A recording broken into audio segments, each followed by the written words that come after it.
All righty. What's up, college baseball fans? Welcome to another episode of the 11.7 podcast. This is weekend number 14, also the last regular season weekend preview episode. Much shorter episode today. The plan is, since we just did an hour and a half, almost 2 hour long Field of 64 projection, we posted that a couple hours ago. And there's a lot of insight and stuff like conference by conference and stuff in there. So go check it out.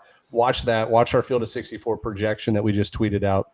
And then on top of that, sorry, Noah just sent a private message that distracted me.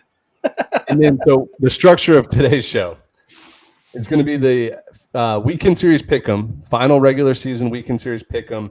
There's 3 people in contention for that grand prize. It's like Cole, CBO, GBO. Go Big Orange. Go Big Orange. Cole, GBO is in first by 2 games. And then behind him is Omaha Locks and who else, Dimitri? Remind me. Somebody. Omaha Locks, Cole, GBO, Noah somewhere around there. I had a not so good weekend last weekend. Got a little cute on a Miami. GBO, JP 2108, 2 games back, Omaha Locks, 3 games back, Tex West, 5 games back, and then you got Reese Benson. Boom shot. Well, if they're 7 games back, they're out. They're out. Yeah. Right. Yeah. Because it's a 6-game slate. Tex West technically has a shot. I was 5 games out last weekend. I needed to get queued on a couple of picks and didn't. It backfired. I went below 500. That was my first bad weekend of the year. So, yeah, those 3 have had a hell of a season. Dimitri, how far? We're close, right? I'm how 1 game far back with you. Okay. I got 1 behind you, and it's been that way for like 3 weeks now. All right. It's gonna piss me off. I'm trying to catch you, and I can't. It's always 1. I'm always 1 less than you. Well, you do get the benefit of picking after Noah, since Noah goes first. So you can play that. And you do have the benefit of knowing this weekend's series because I don't.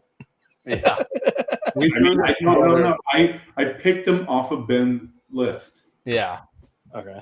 But anyways, let me get back to the structure of the show. So we're gonna do the 6 weekend series pick'ems, which is Alabama at Florida, Georgia Tech at Duke, Southern Miss at Troy, UNC at Florida State, Miami, Ohio, and Ball State, and then Fairfield and Rider. Some of those are to win regular season conference champs. So that's why we threw them on there. And plus, we wanted to give some love to the little guy. Not the little guy, sorry, mid-major. Excuse my language. The show is brought to you by Home Field Apparel. Use our promo code CWS25 for 15% off. Order it now. This week is probably payday for a lot of you guys. I know it is for me. And also, you'll get it in time for regionals, by clear as day. So there's a ton of different stuff on there, high quality, 150 schools. Go check them out. Jesus, man, they keep doing these private chats that are distracting me. My brain is at 1%. I worked all day. Then we did the Field of 64 projection. Now we're doing the Weekend Series Pick'em. After the Weekend Series Pick'em, we're going to pick who we think is going to win the Patriot League title. That conference tournament is coming up in a couple days. We're also going to do the Ivy League title, and we're also going to pick both Southland first-round brackets. Field of 64. I can't read what your message says, Noah. No, I'm trying to get Dimitri to show his time. I mean, Ben's brain stopped working at 10:57. Dimitri's going at what? I can't see. 4:57. It's 4:57 Italian. Weird. But look, guys, we're already getting distracted. We got to we talked pre-show. Look what's so important down here. Bitcoin, 103K. Wow, good for you. Some of us aren't as lucky. No distractions today. We got to just be concise and quick. There wasn't a huge midweek slate, so we're just going to skip over that. We're focusing on this weekend and then conference tournaments that are starting this weekend. And then after that, if we have time, we're going to go over favorites for Power 4 Player of the Year, Power 4 Pitcher of the Year, Power 4 Coach of the Year, and then Mid-Major Player of the Year, Pitcher of the Year, and Coach of the Year. We'll give our suggestions that we will announce next week after the regular season's over. So the first weekend series pick'em, Noah or Dimitri, one of you guys go ahead and share your screen with I guess it's usually Dimitri. Yeah, let's my start computer wherever will explode. wherever Noah wants to go. Let's do these 6 picks, and from there we'll move on. So very, very, very quick question, Ben. On the graphic this week, should we just kick Jack off? He's no longer with us. For those of you listening, you're probably wondering where he's been. We fired him. He's no he's longer heading with down to cover the Cancun regional. They're in need of a flops on the ground reporter. A lot of people on the bracketology projection that we just put out, we're talking about where A&M would be, and I believe one of the comments was the Cancun regional. So that was perfect. So just kidding. We didn't fire Jack. He was calling the High Point Wake Forest game. Jack doesn't even work for us. What? He doesn't even work for us. We couldn't fire him even if we tried. You're right. You're right. He is a freelancer that comes whenever he pleases to hang out with his friends. We're his friends. We're not his coworker. Yeah. So he just comes on to hang out with his friend. But yeah, he is no longer with us. Just kidding. He's just busy. If anybody was wondering. Well, he was broadcasting the High Point versus Wake Forest game. He's in High Point, North Carolina right now. And that thing went 9 innings. There were multiple pitching changes. High Point threw Johnny Holstaff, and the home plate umpire got injured for 10 minutes. So that game is going forever. I'll take you guys down the Fairfield rider to begin here. The Stags, I still think that they are the Titan in the MAAC, and I need to see it to believe it that they'll get knocked off. I'm going to go Fairfield in this series. That's surprising. So my plan going in was I was going to pick all road teams just for the funsies of it. I also like Fairfield. I think they're the better team, but don't count out Ryder. The coach there is very experienced. He's done this 100 times, and they're at home. So I wouldn't count out Ryder, but I will also go Fairfield. I'm pretty sure I took the Ryder Bronx preseason to win the regular season title. Give me Ryder. This is the time of the year Ryder does play well. They are usually play well this time of the year. So give me the Bronx. It's time to ride or die, Bronx. Hey, shout out to the 2023 Ryder team that beat Coastal as a 4 seed. Yeah. At the Coastal Regional. Never forget. Miami, Ohio, and Ball State are 2 of the top 4 teams there in the MAC that I think this conference tournament can be great. Dimitri's calling time. Did Jack not have his picks in? I didn't ask him. Does not. All right. Go ahead. The Red Hawks are at the Cardinals. I am also going to go the road team in this series. I will take Miami, Ohio here. Yeah, so Ball State needs to win 2 out of 3 in order to clinch they still need some help from Kent State, who might also take the MAC title. I've said all along, and I've put it on this podcast multiple times, Miami, Ohio is the best team in that league. And I think Noah challenged me to an Uber Eats bet that I won. And then somebody else challenged me to a different Uber Eats bet with Miami, Ohio that very next week. They won both of those series. I'm going to keep on keeping on with Miami, Ohio. I think the coaching staff is great. I think that's a coaching staff that potentially has some interest at the Power 4 or Group of 5 level, a better job than Miami, Ohio here pretty soon. So yeah, give me Miami, Ohio. Funny you say that Miami, Ohio is the best team in the MAC. Meanwhile, Kent State got one of the worst teams in the conference this weekend with a 1-game lead. Oh no, are they tied? Yeah, they're tied. Sorry, excuse me. Kent State's tied. Akron, right? Miami, Ohio got a dogfight with Ball State, and Kent State got a cupcake this weekend. Well, who didn't Miami, Ohio beat Kent State 2 out of 3, so they have the tiebreaker. Yeah, but that means they have to sweep Ball State. No, it doesn't. They could both win 2 or 3. Yeah. Kent is going to sweep Eastern this year. Oh, it's Eastern. They did actually. They didn't. Yeah, they did play. Miami, Ohio won 2 out of 3 back in early April. Yeah, Miami, Ohio beat Kent, and then Kent beat Ball State. So they kind of split with these 2 teams. But regardless, Ball State is another team that plays really well this time of the year. Just a little hint, foreshadowing. Ball State or Kent State will be my pick to win the MAC tournament. I really like this Ball State team. And this time of the year, they historically play really well. Give me Ball State at home. You know what's surprising is Miami, Ohio is not sponsored by Marucci, but they have the same exact logo on like their actual jerseys. Miami, Ohio has the same M that Marucci has on their jerseys. Yep. You got to make that happen. Yeah, that reminds me. Do I need to change the logo on our website to the other M? Because that's their baseball logo, I think. This is their school logo. My Marucci M is their baseball-specific logo. It doesn't matter. I don't think there's a ton of people that care. No, but I care. And the Miami, Ohio people might care. That's what matters the most. Anyways,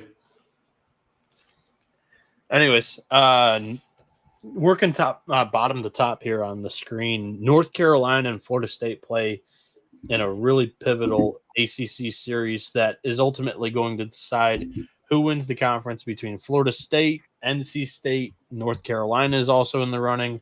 I believe Georgia Tech's got a chance, an outside shot. There's another team too, I believe. But NC State. Yeah, I mentioned NC State. NC State, Florida State, Georgia Tech, North Carolina. Yeah, there's only 4 teams that have like an outside shot, but I don't even think Georgia Tech's going to be close. Yeah. Okay. So yeah, I got it right. I was just questioning myself there, but going down the Dick Howser is going to be tough. I like this North Carolina squad a lot. They are really growing into what their potential was in the preseason. When I had a bet on the Tar Heels to win the ACC, it's not looking great right now because NC State hosts Cal. If they win 2-3 or even sweep, they would beat UNC in the standings here in the ACC. I'm not going to go with my heart and with my ticket. I think the Seminoles win this thing. Jamie Arnold, Jake Knapp, the winner of this first game could be the ACC pitcher of the year between those two. Should be appointment television for everybody. But I think Florida State, albeit North Carolina's strength of that team is the pitching staff. Florida State might have the better rotation, and when it gets into the bullpen, that's when it's a little bit murky. But we'll see what happens. North Carolina's lineup is playing much better, scoring more consistently than they were earlier on this season. But I'm going to go Florida State at home. A lot of word salad for just taking the Seminoles at home at Dick Howser. That was some word salad. I'll keep it short and sweet. Like, don't fade the Seminoles at home. 23-5 on the year. Like, the home crowd, especially in May, gets into it. This is – you're right. Friday night's going to be appointment television, and I'm going to trust Jamie Arnold. Right? Or Thursday night. I'm sorry. Thursday. All series start Thursday. That Thursday night, Jamie Arnold, that start's going to be incredible. It wouldn't surprise me, though. Listen to this theory. If I'm North Carolina or I'm Florida State, like, why not just keep one of those guys on schedule? If that makes sense. So if Florida State announces, hey, Jamie Arnold's going Thursday, like keep Knack on Friday. Right? Counter argument. You keep them on schedule on Friday. You make them lose a day next week in conference tournament, unless you keep them on schedule again in conference tournament. So it's a one or the other. I wouldn't think that they would try to pitch those guys on like Wednesday or Thursday next. Like, the ACC tournament to these teams isn't that important. No, but they still like to win it, especially North Carolina. They love winning the ACC tournament. Yeah, that's right. I don't know if Florida State's announced their starting rotation this week. If I was Florida State, I'd keep Jamie Arnold on Friday because he's going to throw Fridays in the regionals, Fridays in the super regionals. Like, that's going to be his schedule. Why change it? And I would be very shocked. Well, they are playing for an ACC regular season title, so there's still a lot on the line. North Carolina's playing for a national seed. Florida State, to be honest, probably playing for a national seed too. You win the ACC regular season title, you get your national seed. So there's still a lot on the line for both teams. So who knows what strategy they're going to go with. But here's something to notice. Florida State bullpen is brutal. Oh, yeah. It's brutal. I looked up their pitching stat. Carolina's giving up a whole run less than Florida State on the season per game in the ERA department. It's a 340, like 440, 340 difference or something like that. I personally like North Carolina's rotation and bullpen more than I like Florida State. Jamie Arnold, obviously the best. He's better than anything Carolina's got. But I think Carolina's offense is similar to Clemson, where I think they can punish Florida State bullpen because Carolina's got the way better pitching staff, especially in the bullpen department than Clemson. So I think they can win the series. So give me Carolina. It's now a 3-ish week old stat, but North Carolina's splits against left-handed pitching is significantly worse than right. I don't know if I want to name the numbers because I did pull these 3 weeks ago and I need to go and update them this weekend. But they were 100 OPS points less against left-handed pitching. Florida State's entire weekend rotation is southpaw with Arnold, with Volini, and Mendez. So yeah. Now, look, here's another strategy. I think both of these teams, as long as you don't get swept, will be a host, like guaranteed. And so going back to that starting pitching thing, if your goal is to not get swept, might as well just throw one of those guys off from the other guy. Like, why match those two up? Unless it's a pride thing, right? Like, if I'm North Carolina, it's like, hey, as long as I don't get swept by Florida State, like, we'll be good. Our RPI is going to go up. Like, let's just throw Knack on Friday and then pretty much give yourself the best shot to win on Friday. That might have been stupid. Yeah, I mean, no, it's not stupid. It just counteracts your Thursday, Friday start. Move a guy out, move a guy back. It's just kind of like a weird dynamic going on there. Who cares? All right, move on. Southern Miss and Troy. I think this is super interesting because Troy has been allergic to, winning game 3 in a lot of series this season. And Southern Miss, we'll talk about it later. They've got one of the best pitchers in the country going on Friday in JB Middleton. That's a tough guy to beat in game 1. I don't know what Troy's planning on doing with their weekend rotation or Southern Miss for that matter. But Troy, I mean, they have not lost a weekend series all year long, but I don't know if I'd call them safely into the NCAA tournament, guys. Like, the RPI is kind of right around that bubble range. You do not want to flirt with that at all. I think you would want to win this series, also kind of want to do damage in the Sun Belt tournament too. So I could see them definitely moving up in their weekend rotation to Thursday, Friday, Saturday. And it just kind of depends on JB's spot to me, because I'm going to give Southern Miss the win there. And honestly, I would feel good about Southern Miss in game 3 as well. I like Southern Miss in this series just on the matchups with the weekend rotation. And I think they deliver the Trojans their first series loss this season. Yeah, it's a good pick. JB Middleton, I think I said it last podcast, like, the guy is a freak. I actually took the time the last 2 weekends to watch him pitch, and he's a big leaguer. He's probably the best guy we've seen out of this. Like, I think he's the best Southern Miss pitcher we've seen since probably Nick, what's his name? Nick. I'm blanking. Sandlin. Nick Sandlin. There we go. He's the best pitcher in Southern Miss since Nick Sandlin. Better than Tanner Hall? Oh, yeah. I think so. Like, professional-wise, for sure. So, I think he's got a shot to be a first-rounder, like late first-rounder. One of the top. Does he get drafted before, like, 24 where Hurston Waldrop went, or after? Waldrop was a Florida product. We all know that. Oh, no, that's Southern Miss. Yeah. Southern Miss does not claim Hurston Waldrop at all. Yeah. No, I literally told that guy, get up and be gone, boy. I would say Middleton's probably the 3rd or 4th college arm picked, behind Arnold, Bremner, and like a Cade Anderson. You know who's stock? I think Kyson Witherspoon. Yeah, Kyson's going ahead of him.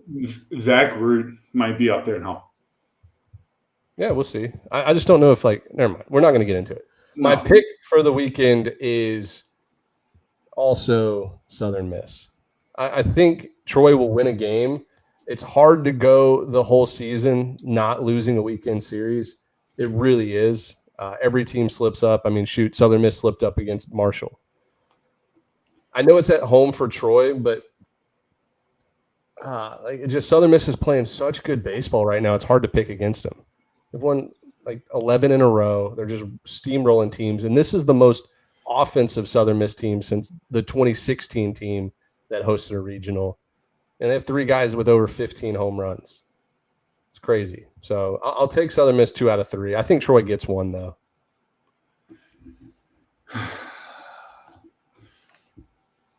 Southern Miss won't leave me alone. They won't leave me alone. But Ben, our preseason write-up on Southern Miss was so close to perfect. Mm-hmm. The only thing that we said that you could argue is incorrect. I wrote it, but I think Ben and I agreed on. Ben can, if he disagreed, whatever. I wrote that Southern Miss's bats were going to be cold or just take time to develop because they lost 50% of their home run production. They lost a lot of offense from a year ago. And I said that they were going to take some time to warm up. I said they were going to be the best pitching staff in the country. Their lineup was going to heat up and warm up and develop, and they were going to be one of the best teams, if not the best team in the Sun Belt. That is what our preseason write-up was, and I think you can argue that's literally spot on perfect. And here we are. I also remember maybe the first or second podcast of the year. They had flirted with losses to Lafayette. Dimitri, you said, I told you they're not going to be able to hit, or something along the lines of I did say something about their hitting not being good. I said it. And it was because I wanted to make a fun overreaction to them scoring like 1 run or getting shut out or something. I wanted to exaggerate it to make myself look super smart. What I ended up doing was making myself look dumb. But they're just one team of 300 teams that we watch or talk about, whatever. Hey, sneaky. Be wrong on something. Sneaky here. If Southern Miss sweeps this series, I think you put them right back in the hosting picture because their RPI is going to most likely be between 24 and 26. They have an AD on the committee. We've seen. And if they win the Sun Belt tournament with it, if they enter conference tournament week with an RPI in the top 25 and they run the table in the Sun Belt tournament, they're going to be top 20, top 18, 100%. Right. And they won the Sun Belt tournament last year pretty easily. But I will say that it's hard to say that they're going to be top 20 because it gets really crowded. Hoover is boosting a lot of SEC teams' RPI. Durham is boosting a lot of ACC, Big 12, Big 10, all the tournaments. Everybody's RPI is really strong this time of the year. So it's really difficult. But Southern Miss could make a late run into the top 20. With all that being said, I'm taking the Troy Trojans at home. Skylar Meade is not going to lose the series. He's gone 13 for 13. He's going to make it 14 for 14. He's had this series circle. They were probably doing Omaha week in the fall with this series schedule circle saying, I don't want you guys to be tired. Week 14 with Southern Miss to come to town because there's going to be an ACC Fun Belt title on the line. That was there's not. There's not because Coastal has it. But I think most people would agree that you could have easily have thought this could have been the Fun Belt tournament, Fun Belt title on the line this weekend. Because Coastal, we all thought their pitching was who knew what they were going to do. But anyway, give me Troy at home. Love you, Southern Miss. I think this is more of a heart pick than a brain pick. Brain pick said JB Middleton wins game 1. They split the next 2 and will take the series. That's what my brain said. Heart said, I want to see Troy go undefeated in weekend series, and I want to see Skylar Meade make a statement heading into Fun Belt Conference tournament play. Yeah, I mean, it wouldn't surprise me either way. If Troy wins the series, it's like, they defended home turf just like they did against Coastal. This will be a very similar series. I think that I honestly think Southern Miss might be, when healthy and clicking, a better team than Coastal. I really do. Because of the offensive factor. Like if the pitching is a toss-up, I like Southern Miss's offense better. But Coastal took care of business all year in the Sun Belt, except for this one series. Another thing about that, so 2 games, Southern Miss is 2 games behind Coastal in the standing. They just had a couple just lackadaisical losses that I think don't happen now. When you look at Sun Belt play, they lost a Sunday game against Old Dominion. If they play that series this weekend, they're sweeping. Old Dominion's been kind of hot lately. Who? ODU's been kind of hot. They're about to move into 5 games under 500. No, but they're about to move into fourth place in the Sun Belt. They are tied for fourth with Louisiana. But then Southern Miss had a weird home loss to South Alabama on a Saturday. I remember that game. I think South Alabama scored like 5 runs in the last 2 innings. And then they lost the series to Marshall. You play that series this weekend at Marshall, Southern Miss kicks their ass. Yeah. So that's pretty much the difference in this Fun Belt title race. Southern Miss probably. Well, imagine if Troy would have just like taken care of business and swept some of the teams that they just won 2 out of 3. Like they didn't sweep anybody. Nope. If you put in 3 sweeps, like they're right there with Coastal. Yeah. So I mean, yeah, like I think this is one of the better series of the weekend, to be honest, in terms of Chiefs. But I think Troy, they're safe from an at-large picture, but getting at least one this weekend is extremely important. So they'll be ready to go. Because you get swept this weekend, go 2-2 in the Sun Belt tournament, they're missing the postseason. Yeah, maybe. If they play bad this final 5 games, which is 3 against Southern Miss, 2 in the Fun Belt tournament, if they can play horrible these next 5 games, they're out. They're not getting in.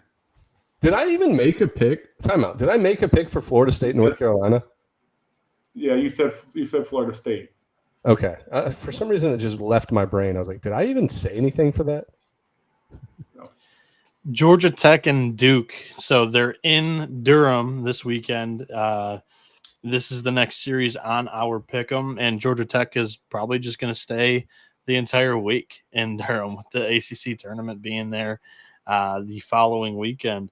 I listen to a lot of outside content other than 11.7, other than my other show at the College Baseball Experience. I pulled this stat from Darren Vaught of ACC Baseball, etc. Duke, since March 30th, is 17-6, and there's 6 losses. 4 of them are by 1 run. 2 of them are by 2 runs. So, Ben, when you talked about last show, how has Duke kind of snuck up on everybody?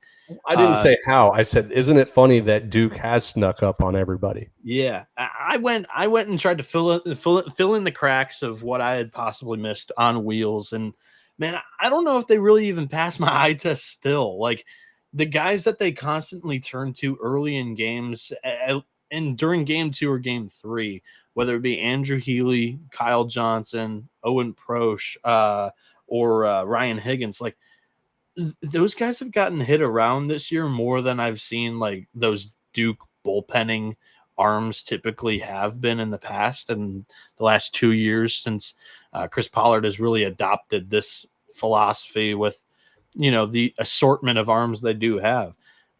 Georgia Tech, on the other hand, I think they've got a really solidified rotation. They've got a couple of key bullpen arms that they can trust. And in the middle of the year, when you see their dip, you can point to, their number 1 hitter, Kent Schmidt, was injured and he was out for those games. Kyle Lodise missed a couple of games during this weekend as well. I really like this Georgia Tech team. I think they're on the verge of going on a run here in the postseason. I'm going to take the Yellow Jackets. I think they win 2 of 3 in Durham this weekend, guys. That's a great pick. I do agree. When Georgia Tech's fully healthy, they are a much better team. The depth, not quite there. You see the same guys that they roll out twice a weekend out of the bullpen over and over. I do think Duke does a good job grinding out at bats, and they know that they are like their biggest star player per se is 25 years old, like in Ben Miller. He's old. Like he's not like some huge pro prospect. A great player, has some power, but I do always I like the no-name teams, if that makes sense. The teams that don't like they don't have distinguished faces. They don't have guys that they rely upon. They just next man up mentality, very similar to like those East Carolina teams from 2, 3, 4 years ago, where it's like, who's their best player? I don't really know, but everybody's pretty good, and they play to their environment. So I trust Coach Pollard to win a series at home, put them at 18-12 in conference play, and like dare the committee to put them as a 2 seed somewhere, probably an SEC regional, which would be a nightmare. So I do like Duke. They've been rolling, and Noah, you said it. All their losses have been close too. I think they're playing really good baseball right now. So give me Duke. But I really was impressed with the way Georgia Tech pitched last weekend. What they did against, I know it was just a back-to-back game, double doubleheader, where they took no hitters into the 7th inning or something like that against Louisville, who had a good offense. They are a good lineup. They have a good lineup, and what Georgia Tech's pitching does. Did you not watch Friday? They gave up 100 runs to Louisville. Yes. I just said, I know it was 1 day, 2 games, but the way they pitched those 2 games gave me some confidence that Georgia Tech can bounce back. 2 years ago, if they would have gave up 13 or 14, 15 to a team, they would have done it again the next day. And then they would have had a 10-0 lead and blown it and done it again the third day. Brady Jones was outstanding. But I'm really impressed. Jalen Payton has transformed into the starting rotation really well. He's done some bullpen. He's done long relief. He's done it all. That guy is a versatile pitcher, and I liked him. Patel has been phenomenal this year, and I like Georgia Tech back into the bullpen. So their lineup is heating up as well. I mean, you got Drew Burr, you got Kyle Lodi. Like, I like this lineup. Give me Georgia Tech on the road. Let me read you Georgia Tech's weekend series wins in the ACC. Oh, it's not good. They've played one Virginia of the weaker Tech, schedules. Pitt, Notre Dame, Stanford, Cal, Louisville last week. They're fitting the hot theory, though. Oh, 1,000%. Yeah, and on top of that, what do they really have? Retiring they have coach. the Magic. The retiring coach Magic. The Yellow Jackets are going to be one of my favorite postseason teams this year. Best, like probably one of the best players in next year's draft. You get a coach retiring, like it screams Omaha. But they're going to lose this weekend. Dude, you said it too. Like Drew Burris, one of the best players in next year's draft. Where is he at in their lineup based on rankings of batting average this season? He's hitting 322. They don't pitch to him. I've watched a ton of his at bats. No, they pitch him like he's Aaron Judge. Is he 5th? 7th. That's a good point. Dude, I'm not kidding. They do not pitch to the kid. Hold on.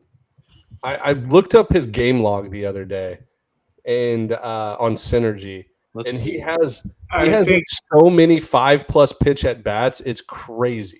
45 walks this season. It's almost double than anybody else. Kyle Lodi's has 32. He is the guy. If anybody is listening and never played college baseball, I think every manager in college baseball does this. They either highlight or circle a guy on the lineup card and says, like, this guy's not beating us this weekend. Anybody else in the lineup, I don't care if we lose 21-0. If he goes 4 for 4, it's on us. If he goes 0 for 4 and everybody else goes 4 for 4, great. Like that. He goes 0 for 0 with 3 walks. Yeah, exactly. Like he's not going to beat us. And yeah, like I honestly, I will say it. If he was draft eligible this year, I think he would get looks at like top 3 overall this year. He's that good, man. He's been expanding the zone lately because he wants to hit. Give me Georgia Tech at home. Yeah. Georgia Tech on the road. Sorry. The final series, guys, if I had a survivor pick, it would be Florida. I feel really comfortable with Florida and how they've been rolling. Coming back to Gainesville, playing in front of Condren, where you're playing for a regional host entering this weekend. That is the mentality coming in here. That is what Sully is preaching to the team is we win this weekend. We're at 15 and SEC wins, basically, maybe even 16 if you pull off a sweep. You go into Hoover, you win 1, you're at 16 or 17, and you're hosting. You got the man on the committee that's going to get it done for you. You'll be a top 16. And I look at Liam Peterson, I look at Aiden King. Those two have been rolling. And then even Pierce Coppola, who is back. He's back. He threw game 1 against Texas. I don't necessarily love putting your bullpen like out there in game 1, giving the other team a bunch of looks. I would prefer Peterson game 1, but it'll probably be Coppola again because I don't think you're going to move Peterson from Saturday to Thursday. It doesn't make sense. So I think Alabama with Tyler Fay, who pitched pretty well against Georgia last weekend, I think they could be feisty in game one. I still think that Florida has a chance to pull off a sweep this weekend. I feel pretty good about the Gators, but in saying that, the Crimson Tide haven't really been swept much this season at all. So I'll take Florida 2 out of 3. That's a good pick. Yeah, I think Florida's kind of the trendy team right now. I mean, you look at their conference record, 13-14. You go, yeah, what the heck? They were 1-11, which means that they're 12-2. 12-2 in their last 14 games. No, 12-3. Sorry, last 15 games. I like to zig when everybody else zags. I still believe in Riley Quick. I think he's almost an automatic win at this point. He's just been so good. Let's not forget Justin LeBron has been not great since really SEC play started. He's due to heat back up. He had a good weekend last weekend. Right. So. Last weekend, he started heating back up. He's a guy that can carry the team and really spark the offense. I'm going to take Alabama 2 out of 3 here because I know that they know the implications of this series. Florida's feeling comfortable. Hey, you know what? If we get to 15-15 in SEC play, we're going to host because our AD is on the committee. Alabama's we go 2 out of 3 here. We might be in consideration for a national seed. Yep. Being 17-13 with it's going to be below an 8 RBI or RPI if I'm assuming if they're at 8 right now. Alabama has a lot to play for here, and I'll take them 2 out of 3. Bada bing, bada boom. This is a fun series. I think. Well, first of all, Condren Family Ballpark is going to be packed this weekend. It is going to be packed. The grass burn. What are you laughing at? This private chat's cracking me up. You. What? Nothing. The private chat. What private chat? Are you guys still using it? No. No. I'm so confused. The autocorrect, or maybe just misspelling. I called Jack a hack. Condren Family Ballpark, anyways. It's going to be packed. Sully's going to be cooking. He's going to be in his bag this weekend. The guy knows how to use his pitching. He knows how to get his lineup ready. He is not losing the series. When Florida's got something on the line like that, they're going to get it done. Alabama, I think, is really good. I think people are understanding how good this team is. Just like Auburn, nobody is realizing how good these teams are. And I think Alabama is one of those teams that is really under the radar good. Their RPI shows it. But you know how people just don't buy into the RPI sometimes. But I think Florida gets it done at home this weekend. You win 2, you get 1 in Hoover, you're hosting. You win 2 this weekend, you're probably going to host. But it all starts this weekend with Florida. It would be one of the bigger storylines of the year. Coming back from they're doing what A&M couldn't do to sustain the comeback from the pits and the abyss of the SEC. So give me the Gators at home, but Alabama is playing for a lot as well. Both teams are playing for a lot. Yeah, agreed. All right, let's move into the Patriot League Finals. Best 2 out of 3. Army, huge 2-game doubleheader win against Navy on Sunday. That puts them back in their 8th straight Patriot League Championship Series, and they're facing off against the conference winner, Holy Cross. Holy Cross has beaten Army 3 times this year, and Army has beaten Holy Cross twice. So Army is 2-3 against Holy Cross. Now, 4 of those games were at Holy Cross, where this series will be taking place. They win 2 games 6-0 and 8-0. 4-0 and 6-0, and then they lose 2 one-run games. So it's Army, they're 2-2 at Holy Cross, outscoring Holy Cross there. But what's rule number 1 of 11.7? Until proven otherwise, the Newton's laws of the Patriot League is it's Army until it's not. And it's still Army for 7 straight years. I'm taking Army to win 2 out of 3. Get the Black Knights back into the regional play. Is it me? Ben, I just had an epiphany. I just had a thought that it's going to change the game. All right. I'm buying a bunch of headgear of mascots next year. I literally wish I had a mask. I could slam that Army headgear on right now. Like This Lee guy Corso is great, such a Lee Corso. and The say chat was so 7 straight for the Black Knight. Give me Army. That's what I would do. I would slam that Knight helmet on me. I'm gonna go Holy Cross. I'm gonna do it. Give me a Holy Cross. I think they get it done. I think they've been the best team in the conference the entire year. Yeah, they did host that 4-game series against Army, and they split there, but they knocked off Lehigh. They knocked off Navy. They have a win against Auburn this season. I think that this is the team with the best resume in the Patriot League this year. Oh, by far. Yeah, they definitely have the best resume.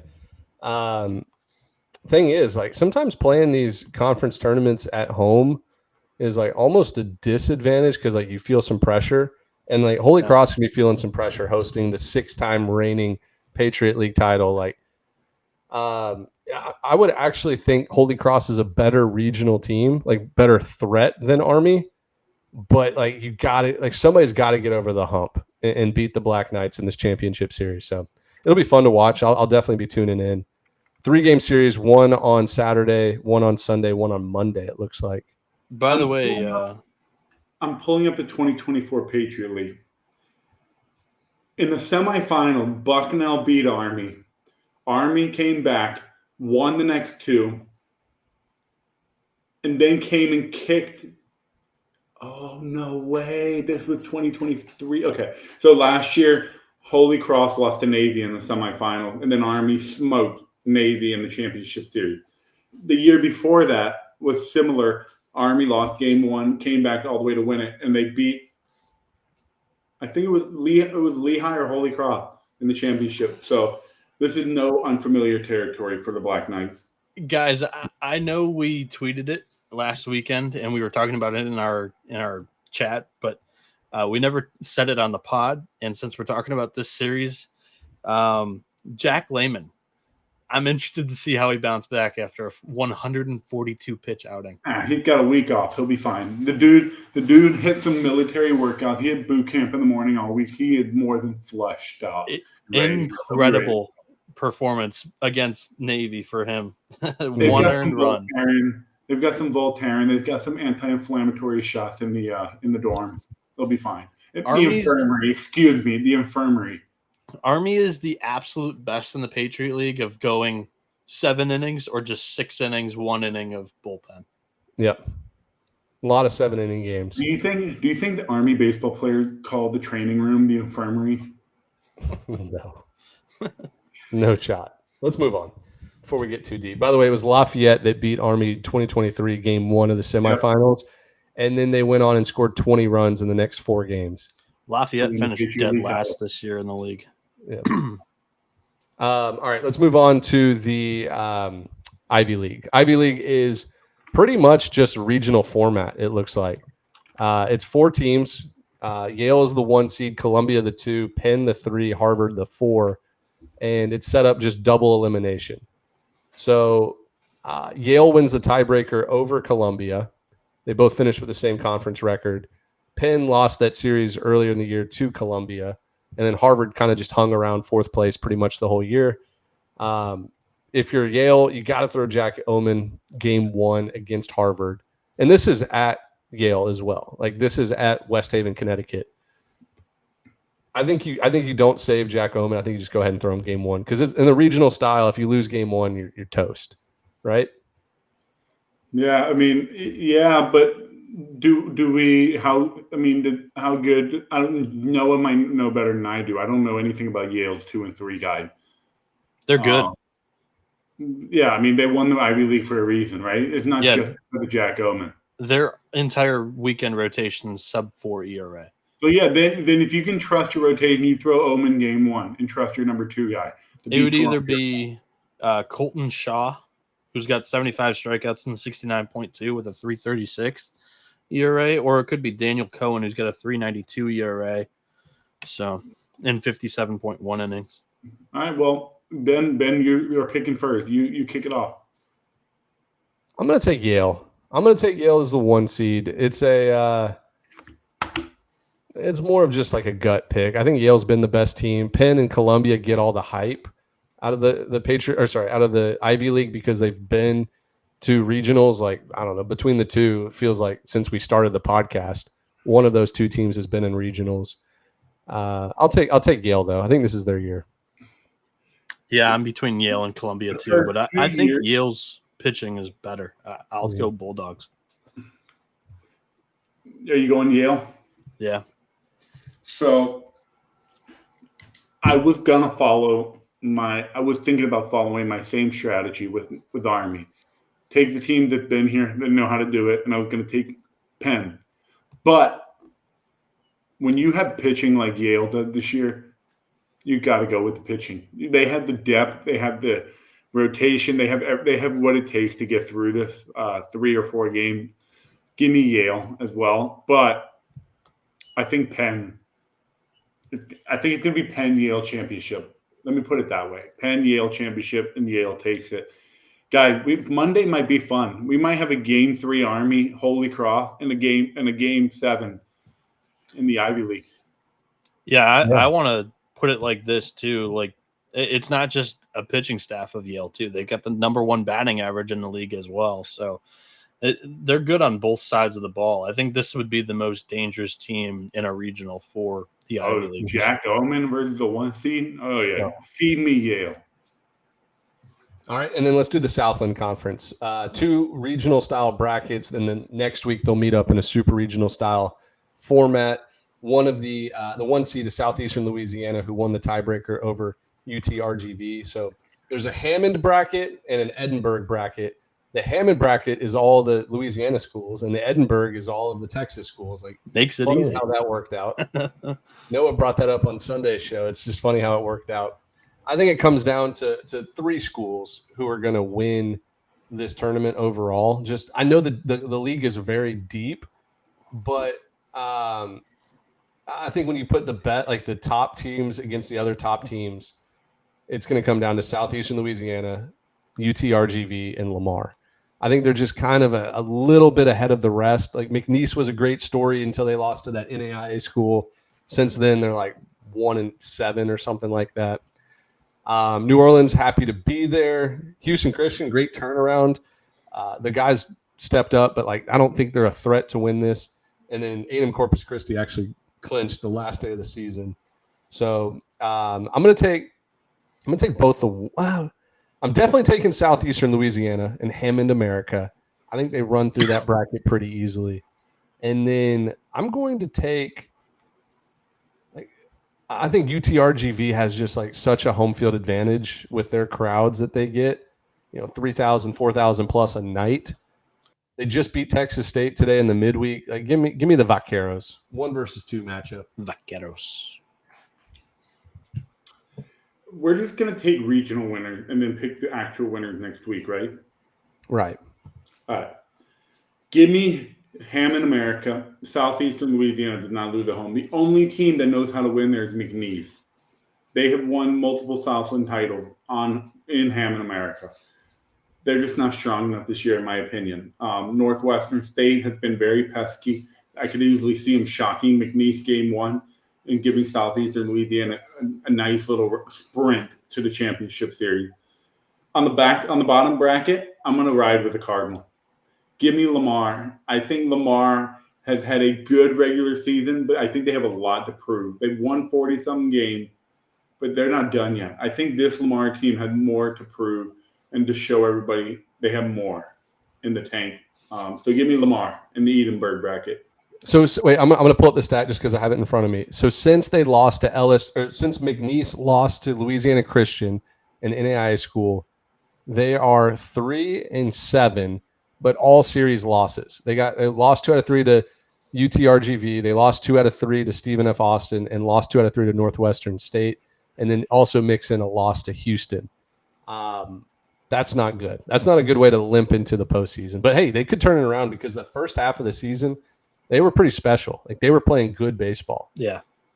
Yeah, they even knocked off U of L. So, yeah, I got cold feet. I think I declared Rio Grande as maybe even my champion of this tournament last weekend for the weekend recap. And as we were talking about the bracket, I got cold feet. I'm going Lamar as well with Dimitri. I think the pitching depth is what's going to be able to get them through this regional because the lineup's good enough. I think Rio Grande has the best offense in this conference, but I have questions about some of the depth and if they fall into the losers bracket.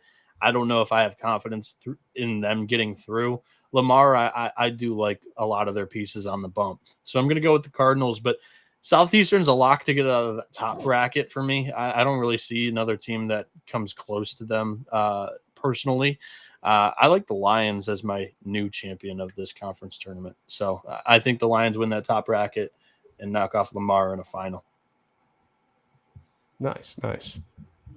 All right. You guys want to do a quick 10-minute segment on Power 4, Pitcher of the Year, Hitter of the Year, Coach of the Year, and then mid-major, Hitter of the Year, Pitcher of the Year, Coach of the Year? Yeah, let's start with the mid-major because we're the only ones that do that.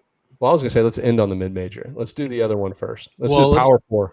Let's do mid-major first because if we go long and Dimitri wants to hit the snooze. Well, we're not going to go long. We have 8 minutes and 40 seconds, so let's go. Let's do mid-major first. All right. Well, I'm telling you, we're ending this right at an hour, so you better hurry. Yeah, I guess I did the most prep for this coming into the show. We are not declaring that these are our award winners, by the way. We are announcing this afterwards, but because we're focusing strictly on conference tournaments come Saturday night, Sunday, we don't really 11.7 has never really done awards. I'm convincing them that we are doing them this year, but we're talking about them with 1 weekend to go. So this is just a watch list. This is the finalist, maybe, if you want to even phrase it like that. But my suggestions to be on that final watch list for mid-major player of the year, Southern's Cardell Thibodeau. He's a UL Monroe transfer who's leading the country in batting average this year with a 455 average, a 1470 OPS. He's got 18 home runs, 68 RBI, 67 runs scored. And the stat that I like the most with a guy like this who's leading this team offensively is he's got 34 walks and 24 strikeouts. I really like that ratio. And there's another guy that has an even better ratio in that stat category, and that's Cameron Nickens of Austin P, who's right up there with one of the best batting averages in the country, 440. He's walked 42 times, 25 strikeouts. He's got a 1368 OPS, 18 homers, 69 RBI, 68 runs scored. The thing about Nickens, though, that I personally have Thibodeau above Nickens is John Bay is just as good in that lineup for the Govs. So he's got like a Batman and Robin duo. To me, Thibodeau, I'm really impressed by his production and to get 68 RBI and 67 runs scored in a lineup like that. I'm willing to go Thibodeau 1. And then Kyle Fossum from Youngstown State has had a really good year. He's a Washington transfer. He's batting .393 with a 1302 OPS. He has 20 home runs, so that's more than Cardell and Cameron, but only 54 RBI, 57 runs scored, a little bit less of a scoring offense there for the Penguins. Those are the three there. Do you guys have any suggestions that you would like to add to the list here? I do. Ben, I'm not getting players. I'm going to let you do that. I just want to say one thing. That asshole Jack has convinced me that John Bay is the greatest hitter of all time. His teammate is hitting better than him this year. And to be honest with you, I'm going to be hand up. I had no idea. That I was riding with Jack, though, because John Bay's on my fantasy team that we're competing against each other in. So, yeah, I was like, oh, John Bay, let's go. Jack had me convinced John Bay was the best hitter, and his damn teammate is better than him. So that, Jack, you're an asshole. Yeah. Nickens, he leads the country in hits with 92. 23 doubles, 18 homers. He's also swiped 8 bags. He's put on the best all-around season statistic-wise. There are a couple guys that you didn't mention that I think could potentially get Go there. ahead. Logan Davenport for Northern Kentucky. He's not only hitting 427 with a 1337 OPS, 19 doubles, 14 homers, but he's also swiped 18 bags. So like he's more of a 5-tool type of guy. But like honestly, it's Nickens to lose. Like his numbers are stupid right now in the mid-major level. Like it's crazy. Is there wait? So my So adding you player. so you like Nickens over Thibodeau? I do. Yep. Okay. Yeah, I mean What are our thoughts on Ryan Weidman from Western Kentucky? the Well, home if you run want to add production's like kind of lower competition, than these guys, but if you want to add like competition, he's facing Weidman is facing, I think, better competition. that's totally true. Tad above. He's facing DBU's great arms. Liberty's not awful arm. They're decent. FIU has some decent arm. Louisiana Tech has been known to have some good arms and know how to pitch. So I think what Ryan Weidman's doing should be considered. I mean, he's hitting what is he hitting? He's hitting 417 with a bomb. But another really cool thing is I think he's got he's got 39 stolen bags. Yeah, that's what's crazy. 19 doubles, 6 triples. Like the dude is doing it all. So, and he plays stellar defense. I think Ryan Weidman's got to be in consideration. Yeah, and here's another name that we haven't mentioned, like Caleb Freeman from Georgia State. I watched him play. Who'd they play last weekend? Marshall or somebody. And I saw his stats pop up. I just looked him up. Caleb Freeman is leading the country in doubles, playing in the Sun Belt. He's got 26 doubles, 15 homers, 15 for 16 in stolen bases. It's like doing that in the Sun Belt is awesome work. Yeah. I mean, I think Ryan Weidman is up there for me. Like, I think I'm going to fight hard for him when we come down to picking one. But he's, when you say all around, just elite at everything, he's been doing it. Yeah. So it's going to be really difficult. Now I'm starting to remember why we don't do this, Ben. This is why we do, because it's impossible to pick one. Yeah. I mean, we're pulling hairs here. The pitching one's even tougher. Like the 4 guys pitching wise. Yeah, the mid-major pitching races. Everyone's gonna get so mad at us. I know. I can already see our replies are gonna be a dumpster fire of "you don't know ball," this blah blah blah. I know how this goes. Why do we even do this? This is why we don't do this. I think that's all great, and I think we should do it. Yeah, let's talk about that pitcher of the year race because we love Jack Oman at Yale. I even overlooked him with the names I was originally writing down and naming to these guys pre-show. Oman, who's 8-0 on the year with a 0.81 ERA and 66.2 innings. 1.08. 1.08. And 66.2 with 78 strikeouts, 18 walks, and a 162 batting average against. I mean, he's kind of our front runner right now, but JB Middleton of Southern Miss, who plays in the Sun Belt or pitches in the Sun Belt, is nipping at his heels, 9-1 on the season with a 2-flat ERA and 85.1 innings, 98 strikeouts, 22 walks with a 164 batting average against. Oman, I think across the board, we were talking about it pre-show, is slightly better at kind of every important statistic there, Dimitri. Well, you also have to play into the competition that Middleton's facing. Jacob Morrison is a name that you haven't even mentioned from Coastal. The Sun Belt's down though this year, but it's not Ivy League. Come on, Ivy League has some strong players that transfer into power leagues now, Ben. That's true, but there's still a great divide. This is the same argument people make about Northeastern pitching staff. Yeah. Statistically, they are the best staff in the nation. Are they the best staff in the country? Probably not. Probably not. Pound for pound, talent for talent, arm for arm, whatever. So, but it's the same thing. At the end of the day, a stat is a stat, and you got to reward the best player with the best stat. So, look, for me, Jack Oman, a fantastic season, 1.08 ERA, 67 innings pitched, whatever. There's 4 guys at the mid-major level that's must-watch TV for me to pitch. That's JB Middleton. That's Ricky Ojeda, I believe his name is from. He's a reliever. Irvine. He's a reliever. Yeah, but he's still a usually, It doesn't. We're not doing starting pitching award. No, I know, but Ojeda from Irvine is must watch TV. Jacob Morrison, of course, I just mentioned from Coastal, and then Blake Gillespie from Charlotte. Yeah, who was on a stretch there during the middle part of the American Athletic Conference season where it was like complete game shutout, 8 innings, 1 run. Like he was unstoppable. Those are the 4 guys that I would nominate for that. They're the workhorse from my team. Well, Noah's team too. His name is Jonathan Gonzalez. Missed last year to Tommy John. He was pretty good before TJ. Came back in TJ.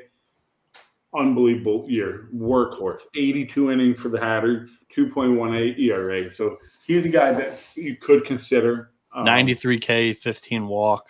Yeah, just an absolute workhorse. So, there's a lot of good arms, but I think we're gonna have, it's gonna either come down to Oman, Middleton, Morrison. Yeah. John Gahn might get in there from Stetson. Yeah. If we're expanding this list too, Colton Book of St. Joe's and Trey Beard of Florida Atlantic deserve looks, but I don't know if they're up there with Oman and Middleton. Yeah. Mid-major coach of the year. Guys, I didn't even share this with you pre-show. If it's not the name that I'm thinking, I'm leaving the show. So I have 3 names. You better name this guy. Noah, if you're going to name these 3, I'm not going to name any other honorable mention. If one of these 3 is not my choice, we're not doing these awards. Right. Oh, no. Same. Oh, no. I think there's a clear-cut answer here. As clear as could be. But go ahead. What order do you want in my confidence of choices? Lowest to highest. Number 3, I have Mike Glavin of Northeastern. Fair. Okay. Not my guy. Absolutely ran away with the CAA. They're 22-2, 42-9 overall. And I don't think they had as high expectations this year as they did last year. Correct. They're also 130 of their last 31.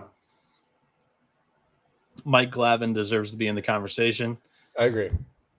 Pat Hallmark of UTSA. Thank you. That's my clear-cut number 1. 39-11 for the Roadrunners this season. They're 20-4 in the American. Ran away with the AAC. And nobody preseason was like, they had no draft guys. Nobody was talking about them. They thought they would finish like 5th, 6th, 7th place in the American, and they ran away with it. Dimitri, that's not your guy, is it?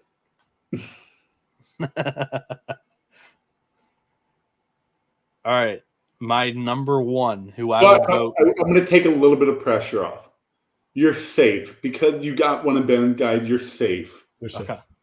My number 1, who would be getting my top vote if the season ended today. There's still one more weekend to go.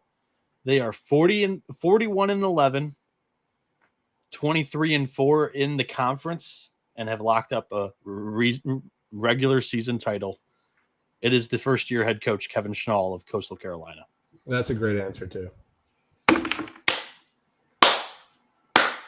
And some people could be like, Gary Gilmore kind of set him up perfectly with this roster, and so did Jim Schlossnagel. Cough, cough. I would argue that they made some coaching staff moves that have unlocked new heights with Coastal Carolina. This pitching staff's been better than we've seen in the last half decade, easily. Probably best staff since 2016. Is that true, Ben? The Needle? Oh, yeah, by far.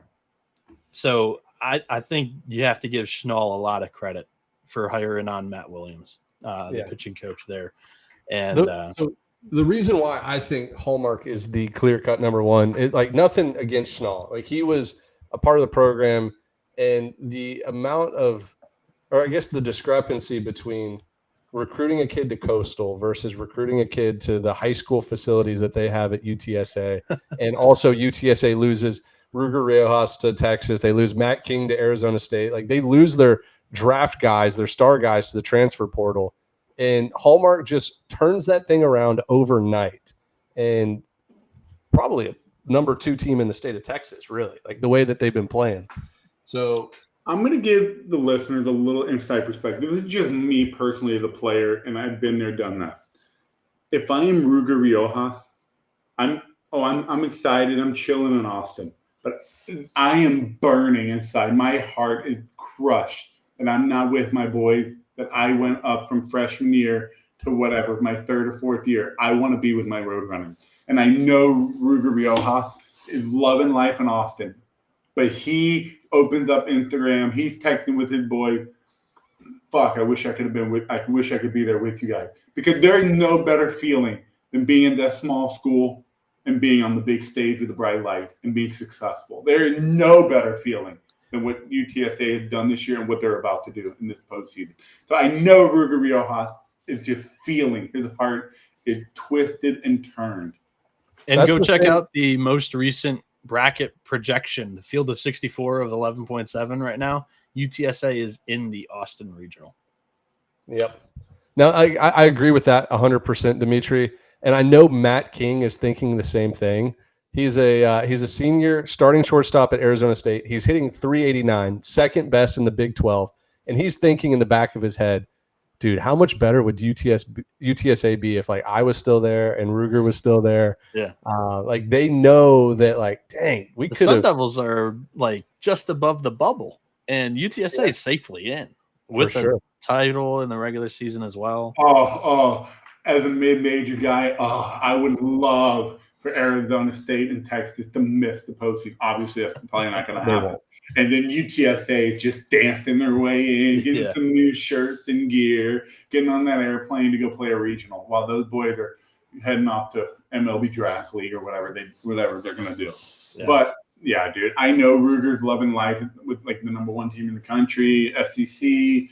He boosted his draft stock a lot this year. He's going to make a couple extra bucks. But, dude, I'm telling you, when you leave your boys behind, the little dogs, you see them being successful, it hurts. It drives you crazy. Like if I would have left Mercer and transferred, which was a possibility, if I would have got my medical redshirt, I would have left. And in this era, me and Ben talked about this, I probably would have left after my sophomore year. Anyway, if I would have went to Miami or whatever school and Mercer was making a regional 40-win season, dude, I would have been like,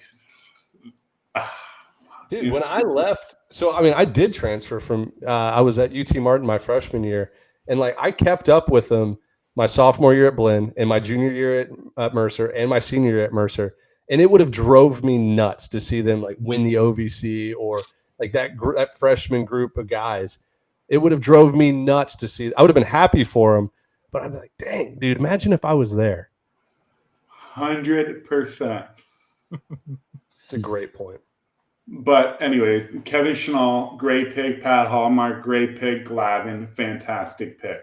Good job, I think you could even consider. Oh my God, what's his name from Irvine? Oh, Ben Orloff. Orloff.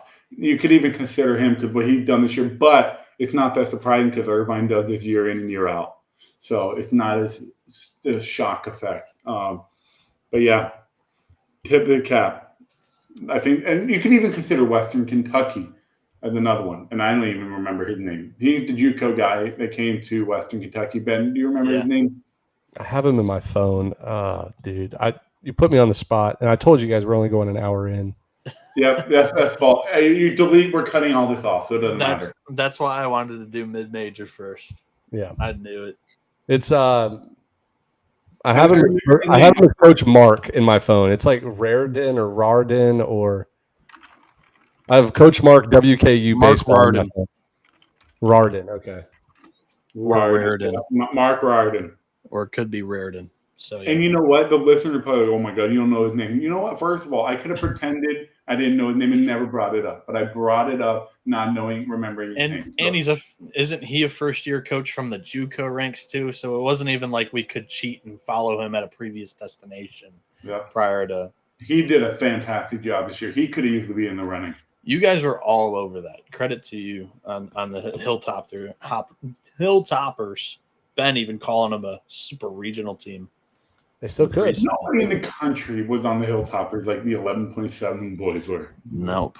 No, real quick, just give us your player of the year for Power 4, pitcher of the year, and coach of the year. I have a name written down for all three. I just want to see if any of them match up.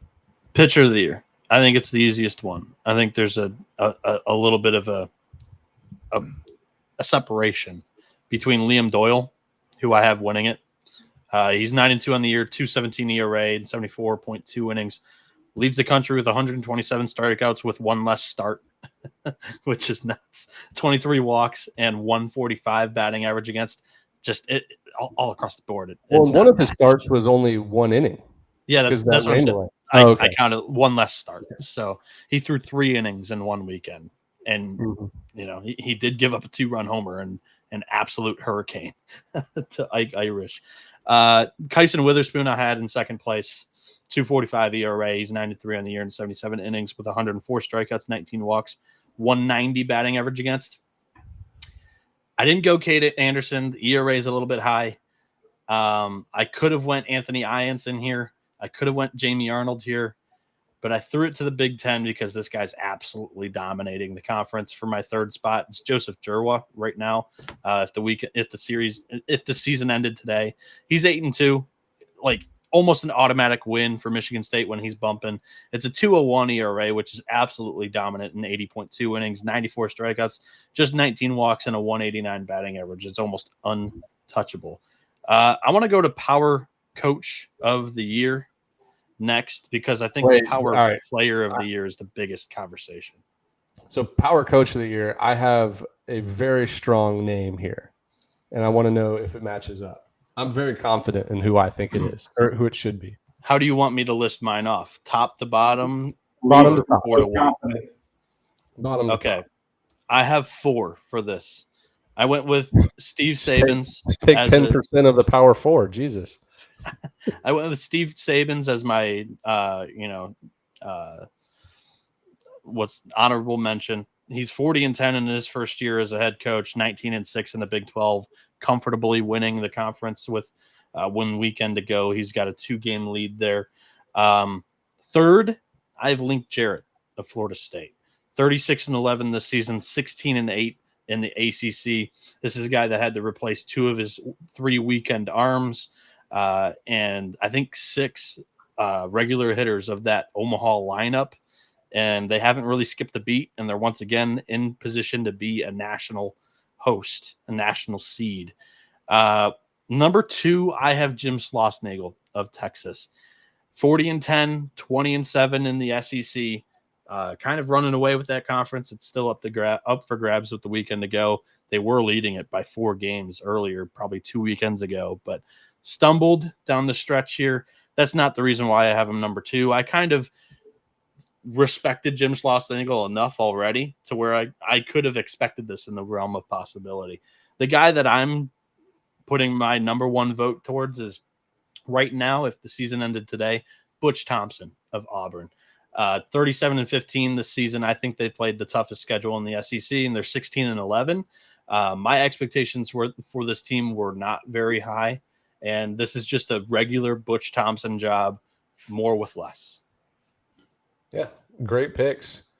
I would probably lean Schlossnagle over Thompson, but those would be my top 2. And then coming in at number 3, I would say Wes Johnson has done an incredible job after losing all the talent he lost last year with Condon. He was on my short list. And the injuries that they've had, acquisition too. The portal acquisitions, the injuries he's had to deal with.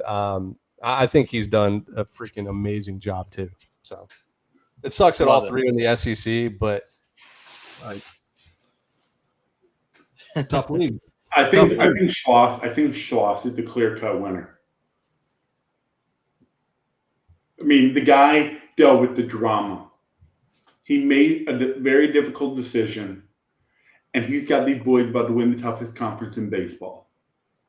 Like, there is but he had not done a better. Nobody done a better job than that. He is at Texas, though, is my only thing. Like, how hard is it to call up one of the best players in the Pac-12? Hey, you want to come play for the Longhorns? Your team's going to the Big 12. It's not going to be as good of a league anymore. Texas and Oklahoma just left. You want to play for the Longhorns this year? Ethan Mendoza? Right. Oh, yeah. bang. You know, I mean, Butch Thompson, hell of a job. But I think Wes Johnson, I would take over Butch. What Wes Johnson had done, I think he lost the number 1 player in college baseball last year. And you know what he said? Run it back. I would throw Justin Parker some votes. 6-1 as a SEC coach. Series wins over Kentucky. Come on, wrap this thing up. You got 48 seconds, Noah, to get through your 3 hitters. The power player of the year is not going to take 48 seconds. I'm sorry. There's going to be some disagreement here. I think right now, today, I would vote Mason Neville as my power conference player of the year. Number 2 and number 3, I had Kyle Lodis 2, Vahiva Aloy 3. The curtains are open. I love Aloy. You guys can go ahead. I love Aloy, but you got to Is give it him offensive player of the year or is it all around player? Because I think there is a big difference. I think it's all around player of the year. So Golden Spikes is ultimately what you're saying? It's basically our Golden Spikes, I guess, if you want to call it. Wahiva Aloy, probably. But, I mean, you can consider Lodis too, but Neville, I think it's just a big power hitter, not an all-around player like Aloy. And it's an exciting player. So, I mean, yeah, that's the way. I mean, if it's an all-around player, I like Aloy.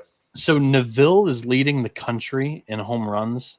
Like the second place player in homers is 5 back on him. And he's playing in the Pacific Northwest. Yeah. That's really hard to do. And I didn't really see like a drop. Country. Yeah, I mean, it's north, like colder weather. The ball's not flying.